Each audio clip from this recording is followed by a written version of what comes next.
नमस्कार, मैं हूँ गुंजन और आप देख रहे हैं एलिवेट टॉक शो। आज हम यहाँ ऐसे सामाजिक मुद्दों पर बात करने जा रहे हैं जो भारत में बेहद संवेदनशील और जटिल है, जिसमें से एक है भाषाई युद्ध। यह एपिसोड हम हिंदी और इंग्लिश दोनों में ला रहे हैं ताकि यह भारत के हर कोने तक पहुंचे और हर भाषा भाषी के लोगों तक हम अपनी बातों को पहुंचा सके। भारत में भाषा सिर्फ संवाद का माध्यम नहीं है, यह पहचान, गर्व और इतिहास की वाहक है। संविधान की 8वीं अनुसूची में 22 अधिकाधिक भाषाओं को मान्यता दी गई है और सैकड़ों बोलियां हमारे राज्यों में बोली जाती है।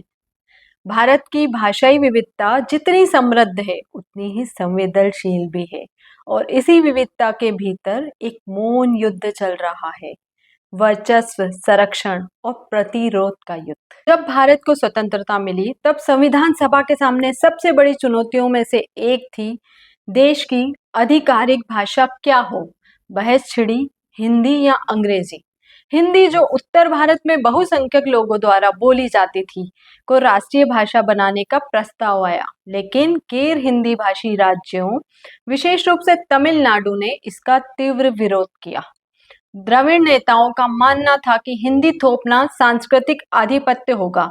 इसके चलते 1965 में तमिलनाडु में बड़े पैमाने पर हिंदी विरोधी आंदोलन हुए, जिसमें आत्मदाह जैसे चरम कदम उठाए गए।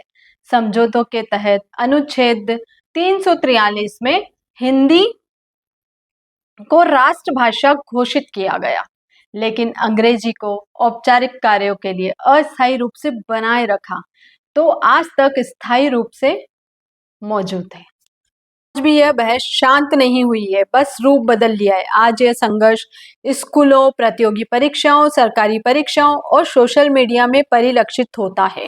क्षेत्रीय बनाम राष्ट्रीय पहचान।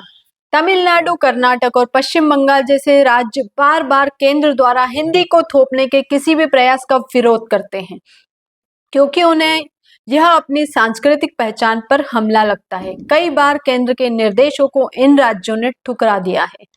दूसरा है अंग्रेजी बनाम भारतीय भाषाएं।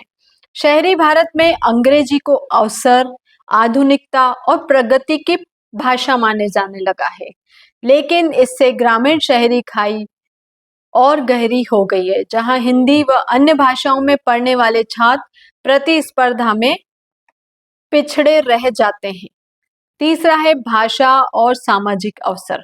भाषा अब अवसर का पैमाना बन चुकी है। अंग्रेजी माध्यम में पढ़ा छात्र ज्यादा मौके पाता है, जबकि हिंदी या क्षेत्रीय भाषा के छात्र को अवसर कम मिलते हैं। क्या यह भी एक प्रकार का मौन भेदभाव नहीं है? अब आइए बात करते हैं राष्ट्रीय शिक्षा नीति 2020 की, जो इस मुद्दे का संतुलित समाधान देने का प्रयास करती है। पहला, 3 भाषा फार्मूला। एनएपी 3 भाषाओं के शिक्षण को बढ़ावा देती है, जिनमें से 2 भारतीय भाषाएं होंगी। इसका उद्देश्य हिंदी थोपना नहीं है, बल्कि भाषिक विविधता को बढ़ावा देना है। राज्यों को अपने अनुसार भाषा चुनने की स्वतंत्रता दी गई है। दूसरा है मातृभाषा में पढ़ाई। नीति कहती है कि कक्षा 5 तक और संभव हो सके तो 8वीं तक शिक्षा मातृभाषा या क्षेत्रीय भाषा में दी जाए। इससे सीखने की गुणवत्ता बेहतर होगी और सांस्कृतिक विरासत भी सुरक्षित रहेगी। पर आलोचक पूछते हैं, क्या इससे उच्च शिक्षा तक पहुंच में बाधा नहीं आएगी, जहां अब भी अंग्रेजी का वर्चस्व है? तीसरा है भारतीय भाषाओं का संरक्षण। एनईपी में संस्कृत, तमिल, तेलुगु, कन्नड़, मलयालम, पाली, फारसी और प्राकृत जैसी भाषाओं के लिए संरक्षण स्थापित करने की बात कही गई है। यह सांस्कृतिक संरक्षण की दिशा में सराहनीय कदम है। अब एक और गंभीर पक्ष। भारत में लोग फ्रेंच, जर्मन और स्पेनिश जैसी विदेशी भाषाओं को तो महत्व देते हैं, लेकिन हिंदी, संस्कृत, तमिल या बंगला को अक्सर नजरअंदाज करते हैं। कुछ वास्तविक उदाहरण। देश के कई प्रतिष्ठित स्कूलों में तीसरी भाषा के रूप में फ्रेंच या जर्मन सिखाई जाती है, लेकिन हिंदी को एक जरूरी विषय मानकर बोझ समझा जाता है। दिल्ली, यूपी जैसे हिंदी भाषी राज्यों में भी कई छात्र फ्रेंच इसलिए चुनते हैं क्योंकि उसे आसान और प्रेस्टिजियस माना जाता है। महानगरों में माता-पिता गर्व से कहते हैं कि मेरा बच्चा अंग्रेजी और फ्रेंच बोलता है, लेकिन बच्चा हिंदी में दक्ष है, कहने में हिचकते हैं। यह आत्महीनता की भावना जो हमारी भाषाओं के साथ अन्याय करती है।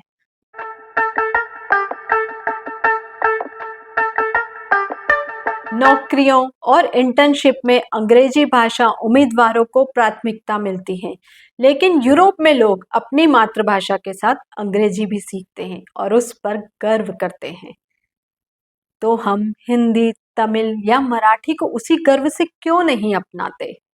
गूगल, माइक्रोसॉफ्ट जैसी कंपनियां अब हिंदी और भारतीय भाषाओं में भी एआई तकनीक में निवेश कर रही हैं, क्योंकि उन्हें उसकी महत्व का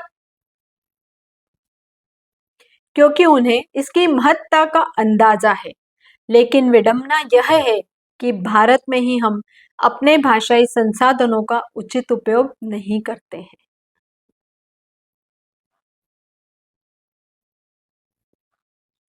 विडंबना यह है कि हम एक ऐसा देश है जहां फ्रेंच उत्साह से पढ़ाई जाती है, लेकिन हिंदी को बोझ समझा जाता है।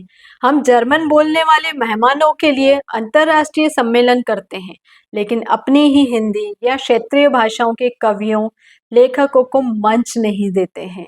यह सिर्फ सांस्कृतिक विडंबना नहीं है, हमारी सामूहिक पहचान का संकट है।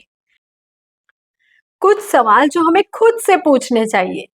क्यों न बच्चों को एक भाषा जड़ों के लिए, एक दायरे के लिए, एक दृष्टिकोण के लिए सिखाई जाए? क्यों न अनुवाद और तकनीक को भाषाओं के बीच एक सेतु बनाया जाए, दीवार नहीं?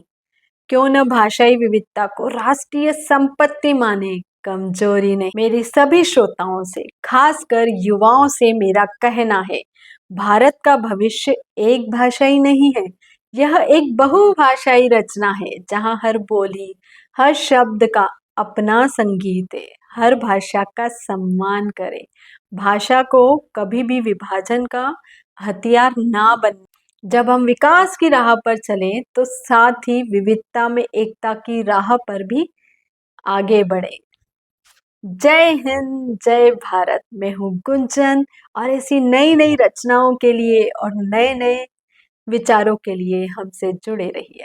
Thank you. धन्यवाद।